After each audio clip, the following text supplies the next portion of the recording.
භාෂාව සංනිවේදනය මැකෝ E2015 ප්‍රශ්න පත්‍රයට අදාළවයි අපි ඔබත් සමග මේ සාකච්ඡා කරන්නේ.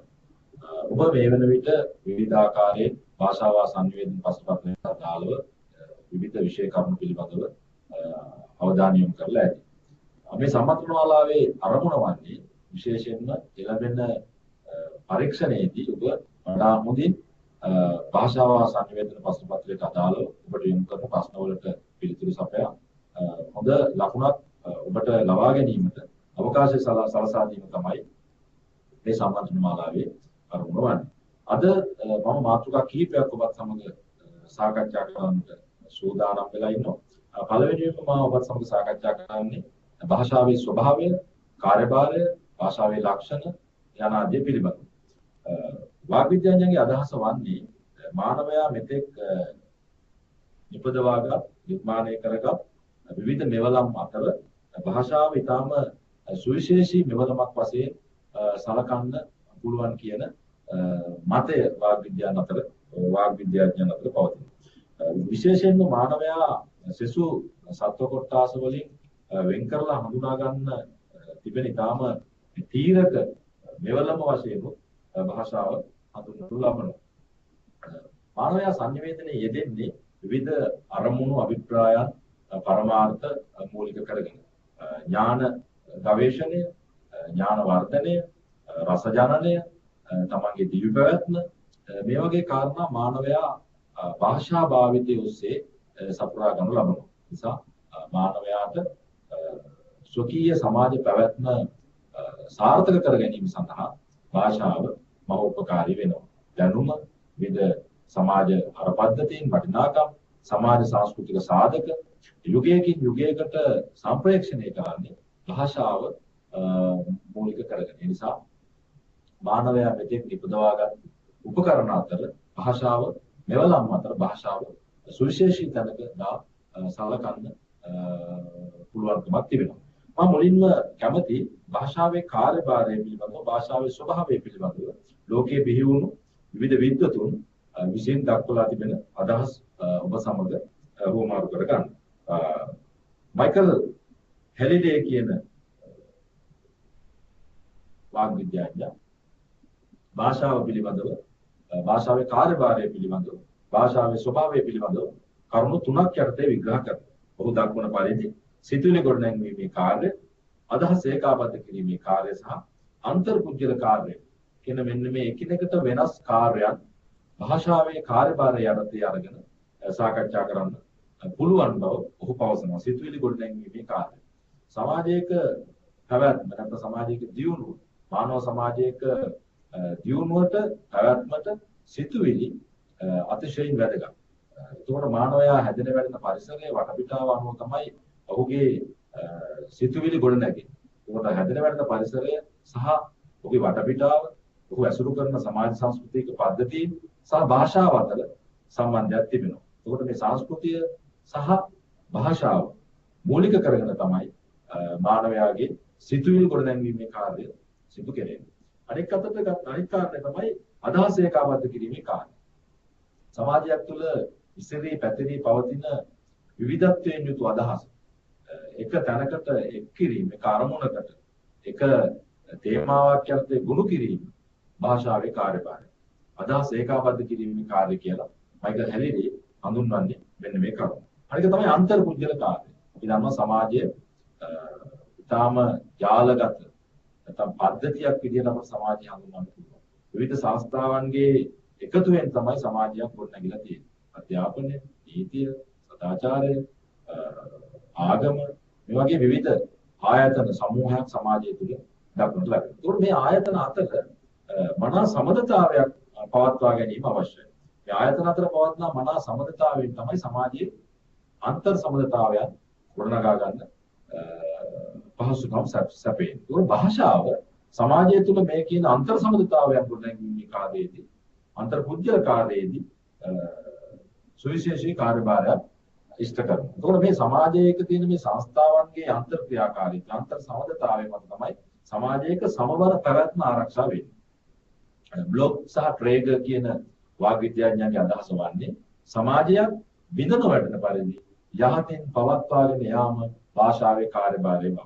සමාජයක් බිඳනවට පරිදි යහතින් පවත්වාගෙන යාම. ඒකට සමාජයක් බිඳ වැටෙන්න බලපාන්නේ සමාජයක තියෙන සමබරතාවයේ කිලිහි යාම.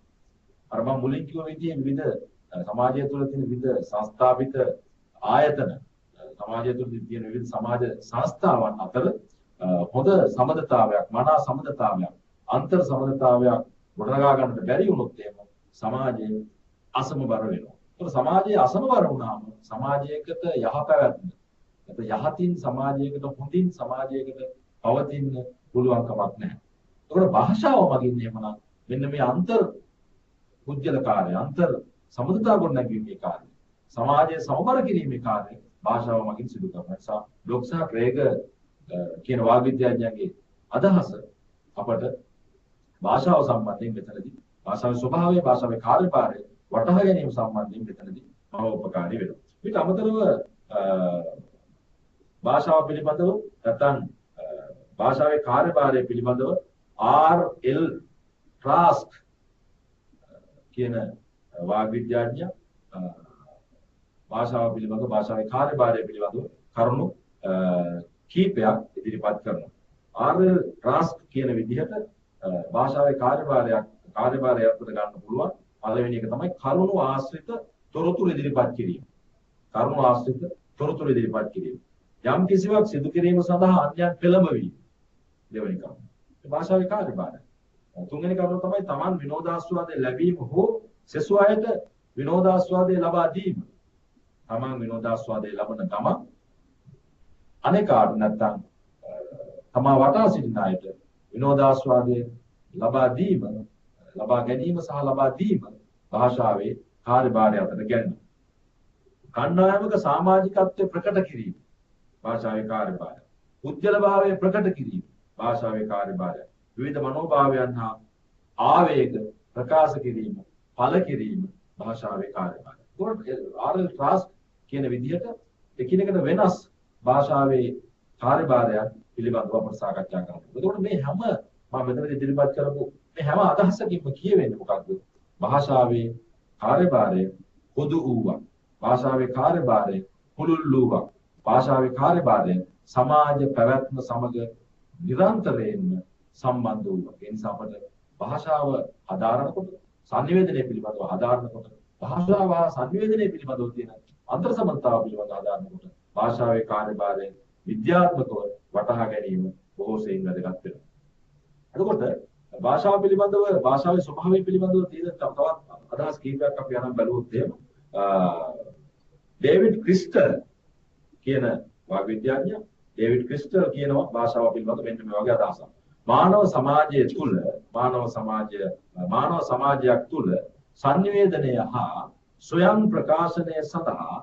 සංනිවේදනය හා ස්වයං ප්‍රකාශනය සඳහා ශබ්ද සංඥා හෝ ලේඛන සංකේත විධිමත් ලෙස හා සම්ප්‍රදායානුකූලගත ලෙස භාවිත කිරීම භාෂාවයි.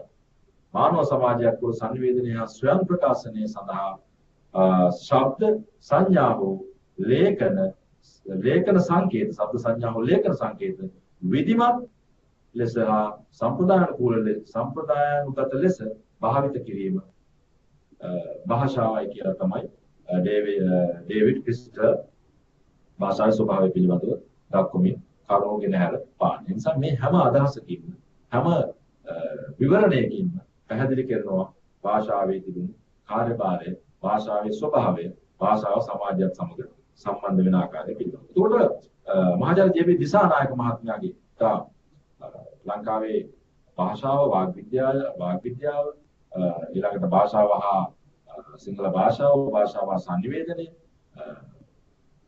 පිළිබඳව විශාල වශයෙන් පරිශන කරන ප්‍රමුඛ ගණයේ බුද්ධිමතෙක් විදියට තමයි මහාචාර්ය ජේ.බී. දිසානායකයන් සැලකුම් ලබන්නේ. එතුමන් කියනවා භාෂාවේ කාර්යභාරය පිළිබඳව.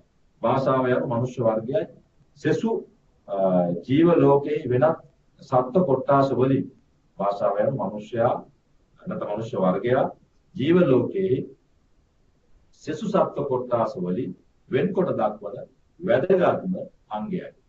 සමාජයේ සෑම කටයුත්තක්ම මුදුන්පත් කර ගැනීමට භාෂාව අවශ්‍ය වේ. එය මානව සංස්කෘතියේ විශේෂිත අංගයක්. භාෂාව මානව සංස්කෘතියේ පදනම වශයෙන් ගත හැකි සංස්ථාවක්.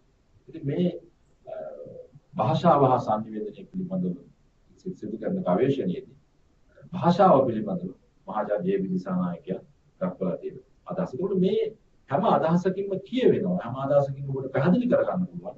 භාෂාව කෙතරම් පුළුල් පරාසයක පැතිරී තිබෙන අපි නිරන්තරයෙන් මාධ්‍යණය කළ යුතු. අපි නිරන්තරයෙන් හැදෑරිය යුතු.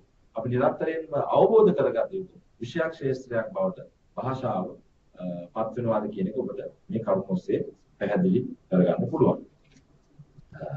භාෂාව පිළිබඳව තවදුරටත් අපි සාකච්ඡා කරගෙන යන අතරතුර භාෂාවේ ස්වභාවය පිළිබඳව තව කරුණු කීපයක් ඔස්සේ අපට පුළුවන් සාකච්ඡා කරන්න. එකක් තමයි භාෂාවේ ස්වභාවය ගැන කියලා මෙන්න මේ වගේ අදහසක් අපිට ඉදිරිපත් කරන්න පුළුවන්. මොකද්ද? මිනිසයා ප්‍රධාන සත්ත්ව වර්ගයා ඔවුන්ගේ හැඟීම් හා අදහස් ප්‍රකාශ කරන හෝ වමාරු කරගන්නා කවර ක්‍රමයකට වුවද භාෂාවයයි කිව හැකිය. දෙවැනි කරුණ මිනිසයන් අතර හැඟීම් හා අදහස් ප්‍රකාශ කරන හෝ මිනිසයන් අතර හැඟීම් හා අදහස් ප්‍රකාශ කරන හෝ වමාරු කරගන්නා කවර ක්‍රමයක් වුවද භාෂාව නමින් හඳුන්වන්න පුළුවන්. අනිත් එක තමයි භාෂාව යනු ක්‍රමවත් ලෙස පිළියෙල වූ ශබ්ද සංකේත සමුදායකි. භාෂාව යනු ක්‍රමවත් ලෙස පිළියෙල වූ ශබ්ද සංකේත සමුදායකි. හතරවෙනි කරුණ තමයි භාෂාවේ ස්වභාවය ගැන ඉදිරිපත් වෙන පොදු ව්‍යවහාරයේ මගින් ක්‍රමානුකූලව පිළියෙල වී සමාජ සම්මුතියලත් වාග් ශබ්ද සංකේත සමුදාය භාෂාව. පොදු ව්‍යවහාරයේ මගින් ක්‍රමානුකූලව පිළියෙල වී සමාජ සම්මුතියලත් වාග් ශබ්ද සංකේත සමුදාය භාෂාවයි. අනෙත් අදහස තමයි පස්වෙනි කරුණ ජනතාව අතර සම්බන්ධතාව ගොඩනගන ඉතා වැදගත් සමාජ බන්ධනය භාෂාවයි. ජනතාව අතර සම්බන්ධතාව ගොඩනගන ඉතාම වැදගත් සමාජ බන්ධනය භාෂාවයි කියලා තමයි භාෂාවේ ස්වභාවය පිළිබඳව අපට මේ වෙනමොතේ ඉදිරිපත් කරන්න පුළුවන්කම තිබෙනවා. ඊළඟට අපි කැමති මේ පාඩම් මාලාවේදී යොමු වෙන්න සංනිවේදන මාධ්‍යයක් වශයෙන් සංනිවේදන මෙවලක් වශයෙන් භාෂාව සතු සමාජ කාර්යභාරය පිළිබඳව සාකච්ඡා කරා. අපි දන්නවා මුලින්ම කතා කරා භාෂාව ඉතාම ප්‍රබල සංනිවේදන මෙවලම. දෙපාර්ශ්වයක් අතර අන්තර් සම්බන්ධතාවන් ගොඩනගන්න භාෂාව මහෝපකාරී වෙනවා. නිසා අපි විශේෂයෙන්ම හදාරන්න ඕන සංනිවේදන මෙවලක් විදිහට භාෂාව සතුව පවතින විවිධ ශක්්‍යතාවන් මොනවාද යන පිළිබඳව අපි විශේෂයෙන්ම හදාරිය යුතුයි. මෙහිදී පළමුවටම අපිට ගන්න පුළුවන් භාෂාව සතුව පවතින නිර්මාණශීලී අදහස් පළ කිරීමේ ගුණය. මානව භාෂාවක් තියෙන සුවිශේෂී ගුණයක් වශයෙන් ලක්ෂණයක් වශයෙන් මෙය හඳුන්වන්න පුළුවන්. එහි දැක්වෙන්නේ මානව භාෂාව ඔස්සේ ඕනෑම අදහසක් වඩා නිර්මාණශීලී ලෙස පළ කරන්න ප්‍රකට කරන්න ඉඩ ලැබෙනවා කියන අදහස. භාෂාව සතු නිර්මාණශීලී ගුණය. අනිත් එක තමයි භාෂාවේ සංවේදන වලක් වශයෙන් සාකච්ඡා කරනකොට අපිට පේන්න තියෙන තවත් පැත්තක් තමයි ඕනෑම සංකීර්ණ මනෝභාවයක් ඊටාම නිර්මාණශීලී ලෙස සිත කාවදින ලෙස ඒ නිර්මාණය පරිහරණය කරන සහෘදයාගේ අවධානය නිර්මාණය වෙතට ලැබෙන විදිහට භාෂාව භාවිතා කරන්න පුළුවන්. මේකෙදි වැදගත් වෙන කාරණේ තමයි මේ හැම දෙයක්ම සිද්ධ වෙන්නේ භාෂාව වඩා නිර්මාණශීලී ලෙස භාවිතා කරනවා. ඉතින් මේක මේ භාෂාව සතු පොදු විශේෂ ගුණයක්. ඕනෑම සංකීර්ණ උදාසීන අලස මනෝභාවයක් වඩා නිර්මාණශීලී ලෙස පළ කරන්න භාෂාව ඔස්සේ හැකියාව තිබෙන හේතුව තමයි භාෂාව සතු නිර්මාණශීලී ගුණය. අනිත් එක තමයි භාෂාව සතුව තියෙන සුවිශේෂී සැලැස්ම. උදාහරණයක් වශයෙන් ගත්තොත් එහෙම ශබ්ද සහ අර්ථ වශයෙන් භාෂාව සැලසුම් වෙලා තිබෙනවා. ශබ්ද සහ අර්ථ වශයෙන් දෙආකාරයකින් භාෂාව සැලසුම් කරලා තිබෙනවා. මූලික ශබ්ද වලට විවිධ ප්‍රත්‍යයන් එකතු වීමෙන් ගොඩනැගෙන වචනේ පුළුල් අර්ථ නිෂ්පාදනය කරනු ලබනවා. ඉපදවනු ලබන පුළුල් අර්ථ මාවනු ලබනවා. ඒ නිසා විශේෂයෙන් භාෂාව සතුව තියෙන මේ සැලැස්ම. එතකොට දැන් මේ ශබ්ද කීපයක් එකතු වෙලා වචනයක් හැදෙනකොට එහි අර්ථය සහ ඒ වචනවල රූපය අතර අන්තර් සම්බන්ධතාවයක් දක්න ලැබෙන්නේ නැහැ කියන එක තමයි මෙතනදී කියවෙන්නේ. විශේෂයෙන්ම ශබ්ද සහ අර්ථ වශයෙන් වෙන වශයෙන් අදහස් පළ කිරීමක් මෙතනදී සිදු කරනවා. නමුත් එහෙම සිදු කෙරුණාට ශබ්ද සහ අර්ථ වශයෙන් සුවිශේෂී සලස්මක් පවතින. මේ සලසුම් සහගත ලක්ෂණ නිසා තමයි මේ සලසුම් සහගත බව නිසා තමයි භාෂාව ඔස්සේ ඕනෑම අදහසක් ඕනෑම සංකීර්ණ අදහසක් වඩා මුදින් ඉදිරිපත් කරන්න හැකියාව ලැබෙන මේකට කියන එක තමයි ශබ්ද සහ අර්ථ වශයෙන් භාෂාව දෙආකාරයකින් සලසුම් වී තිබීම සංවේදන වෙනවක් වශයෙන් භාෂාවේ මූලික ලක්ෂණයක් විදිහට සැලකන්න පුළුවන්. අනිත් එක තමයි අලුත් ප්‍රකාශ ජනිත කරවීමට තිබෙන හැකියාව. භාෂාව සතුව පවතින සුවිශේෂී හැකියාව. අලුත් අදහස් භාෂාව මගින් ඉදිරිපත් කරන්න පුළුවන්. කාල වේදයකින් තොරව යම් කෙනෙකුට වචන ඉදිරිපත් කරන්න භාෂාව ඔස්සේ හැකියාව තිබෙනවා. සංවේදනමූලක වශයෙන් භාෂාවේ සුවිශේෂී බව ප්‍රකට කරන තවත් අවස්ථාවක් තමයි භාෂාව ජන්ම උරුමයක් නොව එය සංස්කෘතික උරුමයක් වශයෙන් පැවතීම. නැත්නම් භාෂාව තීරණය වෙන ඕනම පුද්ගලයෙකුගේ ඔහු හැදෙන වැඩෙන පරිසරය සමාජ තලය සමාජ තත්ත්වයක් නේ. ඒකෝර අපිට පැහැදිලි එවනම් භාෂාව උපතින් ජන්ම උරුමයක් වශයෙන් පවතින දෙයක් නෙවෙයි ඒ සංස්කෘතික දායාදය. අනිත් එක තමයි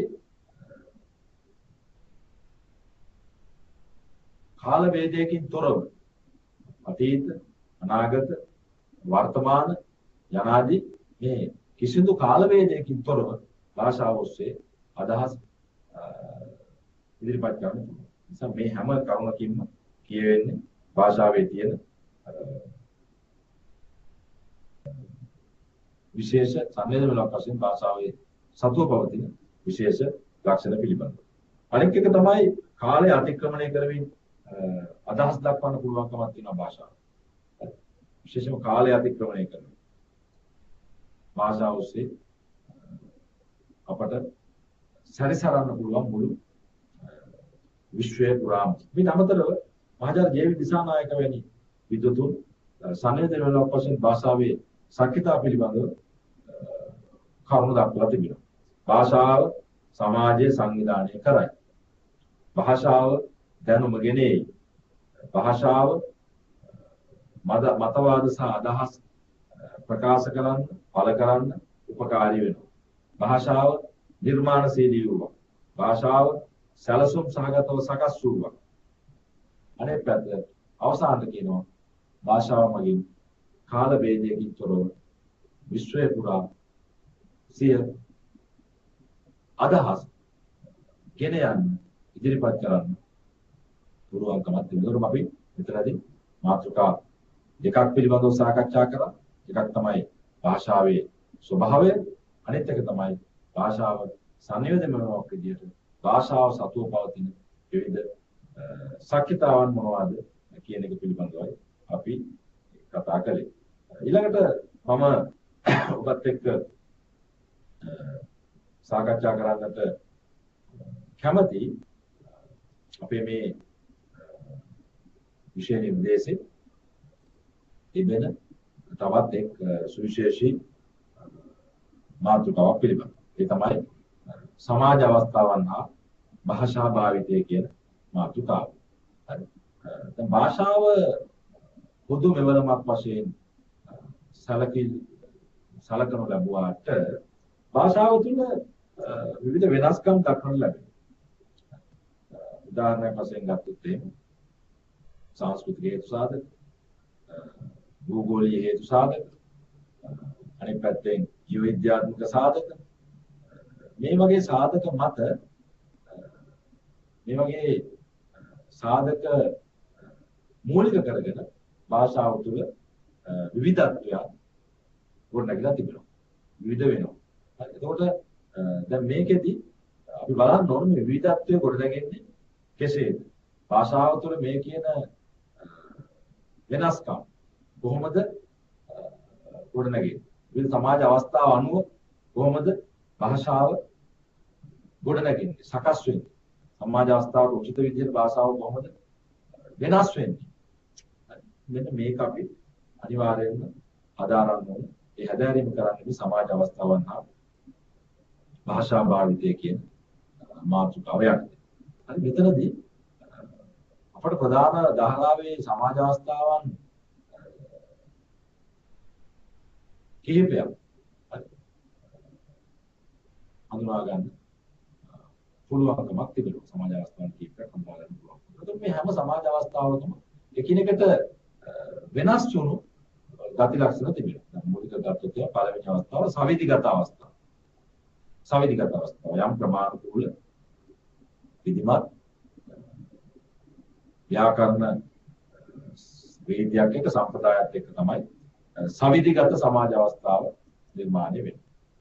අවිධිගත සමාජ අවස්ථාව කියන්නේ ඔකට වෙනස් ස්වරූපයක්. එතන පිළිගත් නිශ්චිත අනිවාර්ය භාෂා භාවිතයක් ව්‍යවහාර ස්වරූපයක් දක්නට ලැබෙන්නේ නැහැ. ඒ නිසා තමයි අවිධිගත අවස්ථාව කියලා කියන්නේ. මිතුරන් දෙදෙනෙක් මුණ ගැහුණා කතා බහ කරනවා. මෙතන අවිධිගතයි මේ සම්බන්ධය.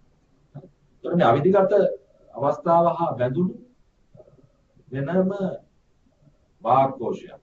එහෙම නැත්නම් වෙනම වදම්මාලාවක් පවතින. ඒ නිසා අවිධිගත අවස්ථාව. ඒ සවිධිගත අවස්ථාවේදී යම් ක්‍රමානුකූල බවක් තිබෙනවා. සවිධිගත අවස්ථාව. හරි. අපිට ගන්න පුළුවන් උදාහරණ. සවිධිගත අවස්ථාව සඳහා යම් පිළිගත් ක්‍රමානුකූල ක්‍රමවේදයක් යටතේ තමයි භාෂාව සකස් වෙන්නේ ඉදිරිපත් කෙරෙන්නේ සවිධිගත අවස්ථාව. උදාහරණයක් වශයෙන් ගත්තොත් එහෙම ධර්මදේශකයන්න් වහන්සේ නමක් සිදු කරන ආගමික වැඩසටහන. ආගමික වැඩසටහන. හරි. එතකොට අපි හිතමු ආම්දුරු කෙනෙක් බණක් කියනවා. බණක් දේශනා කරනවා. මෙතනදී ඒක සවිධිගතයි. යම් විධිමත් ක්‍රමානුකූල පිළිවෙලක් යටතේ තමයි එතන ව්‍යවහාර ස්වරූපයන් ව්‍යවහාර ස්වභාවයන් ගොඩනැගෙන්නේ. ඒ නිසා සවිධිගත සමාජ අවස්ථාව සැලසුම් සහගත සමාජ අවස්ථාවක් විදිහට අපට හඳුන්වා දෙන්න පුළුවන් වෙනවා. අනිත් එක තමයි අවිධිගත අවස්ථාව. අවිධිගත මූලික විදිහට පිළිගත් ප්‍රමාණිකුල නිශ්චිත ක්‍රමවේදයක් අවිධිගත අවස්ථාව හා සම්බන්ධව ගොඩනැගිලා නැහැ. හරි ඒ නිසා මේ සවිධිගත සමාජ අවස්ථාව කියනවා. අපට ලැබෙනවා. ඒකෝර මේ අපි ඊළඟට බලන්න ඕනේ. මේ කියන සමාජ අවස්ථා භාෂාව පොදු නිවනමක් වුණත් විවිධ සමාජ තත්ත්වයන්ට අනුව භාෂාව කොහොමද වෙනස් වෙන්නේ? අපා මුලික විදිහට ප්‍රාදේශීය විෂමතා භූගෝලීය සාධක ජීව විද්‍යාත්මක සාධක බලපානවා මේ කියන භාෂාමය විවිධත්වයන් ඇති කිරීම ඇතිවීම සඳහා කියන්නේ විවිධ අවස්ථාවන් වල උචිත විදිහට භාෂාව සකස් වීම කෙරෙහි මේ දේවල් බලපාන ලබනවා. නිසා මේ එහෙමනම් මේ වෙනස සඳහා මේ සමාජ අවස්ථාවට අනුරූප භාෂාව වෙනස් වීම සඳහා මෙහෙම බලපාන හේතු මොනවද? පළවෙනි එක තමයි භාෂකයාගේ සමාජ තත්ත්වය. භාෂකයාගේ සමාජ තත්ත්වය. අනිත් එක තමයි යමතුම ලබන්නාගේ සමාජ තත්ත්වය. මොකදම ලබන්නාගේ සමාජ තත්ත්වය. අනිත් එක තමයි ඒ අදාළ අවස්ථාවට පාදක වෙන පරිසරය. සමාජ පරිසරය. භාෂකයාගේ සමාජ තත්ත්වය, මොකදම ලබන්නාගේ සමාජ තත්ත්වය සහ ඒ අදාළ කතාව, ඒ සිදුවීම ගොඩනගෙන පරිසරය. එතකොට මේ සාධක තුනට අනුරූපව භාෂාවේ මේ කියන වෙනස්කම් දක්නට ලැබෙනවා. ඒ නිසා ඔබ විවිධ මේ සමාජ අවස්ථාවන් හදාරන්නට අවශ්‍යයි. ඒ සමාජ අවස්ථාවල වලදී භාවිතයට ගන්නා භාෂාව පිළිබඳව හදාරන්න අවශ්‍යයි. සමාජ මාධ්‍යවේදියෙක් විදියට කටයුතු කරන්නේ ඔබට කුමන හෝ වෘත්තියක නියැලි ඔබ කටයුතු කරනකොට ඔබට වැදගත් මේ සමාජ අවස්ථාවන් වටහා ගැනීම. මේ සමාජ අවස්ථාවට අනුරූපව ඔබ ක්‍රියා කළ යුතු ආකාරය පිළිබඳව වටහාගෙන තිබීම ඉතා වැදගත්. මොකද සමාජ අවස්ථාවට ගැළපෙන වචන මාලාව, මේ සමාජ අවස්ථාවට ගැළපෙන උචිත යෝග්‍ය වාග්මාලාව පවතින. ඉතින් මේ වෙනස අපි හැම කෙනෙක්ම වටහා ගන්න ඕන. මොකද මේ සමාජ අවස්ථාව වටහා ගත්තේ නැත්නම් අපට භාෂාව ඔස්සේ සමාජ දිසා කිසිම දෙයක් නිසි පරිදි සිදු කිරීමට නොහැකි වෙනවා. ඒ නිසා මූලිකව අවධානය ගත යුතු දේ තමයි සමාජ අවස්ථාවට අනුරූපව සමාජ අවස්ථාව වටහා ගැනීම සහ එතනදී භාවිතයට ගන්නා භාෂාව පිළිබඳව මාධ්‍යවේදී නිර්මාණකරුවා දැනගෙන ඉන්න වැඩක්. ඒ නිසා තමයි අපි සමාජ අවස්ථාවන් හා භාෂා භාවිතය පිළිබඳව වැඩි වශයෙන් සාකච්ඡා කරන්නේ.